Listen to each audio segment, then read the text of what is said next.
முஸ்லீம் வீட்டில் ரவா பணியாரம்னு சொன்னாலே அந்த காலத்துலேருந்து பாரம்பரியமான ஒரு பலகாரம்னா அது ரவா பணியாரம் தாங்க. இது நல்லதாக இருக்கட்டும் கெட்டதாக இருக்கட்டும் எல்லாத்துக்குமே இந்த பலகாரத்தை செஞ்சுருவாங்க. இது கரெக்டாக செய்யலைன்னா ரொம்ப சொதப்பிடும். இதை செய்கிறதுக்கு நான் 3 முட்டை எடுத்திருக்கேன். 200 கிராம் சர்க்கரை, 1 டீஸ்பூன் சால்ட்டு சேர்த்து இந்த முட்டையை நல்லா சர்க்கரையோட நல்லா மிக்ஸ் பண்ணிக்கலாம். சர்க்கரை நல்லா கரைய விடுங்க. இது பெருநாளைக்கு செய்ய வேண்டிய பலகாரங்க.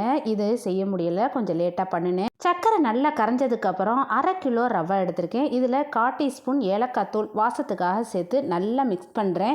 நல்லா மிக்ஸ் பண்ணையிலேயே தண்ணி பசை இல்லாமல் கொஞ்சம் கெட்டியாக இருக்கும். இந்த ஸ்டேஜில் நம்ம கெட்டியான தேங்காய் பால் சேர்க்கணும். ரொம்ப சேர்த்துடக்கூடாது, கொஞ்சமாக சேர்த்துருக்கேன். நீங்களே வீடியோவில் பாருங்கள். கரெக்டான பதத்துக்கு ரவா பணியார மாவு ரெடி ஆயிடுச்சு. இப்போ இதை உடனே எடுத்து நம்ம ஆயிலில் போடணும். ஏன்னா ரவா ஊறிடும். ஊறினாக்கா தண்ணி குடிக்க ஆரம்பிச்சிடும். அதனால் மாவு ரெடியானவுடனே நம்ம ஆயிலில் போட ஆரம்பிச்சிடணும். இப்போ பார்த்தீங்கன்னா எல்லா உருண்டையுமே உள்ளே இருக்க ஒன்று ஒன்றா சேர்த்தாச்சு பாருங்கள்.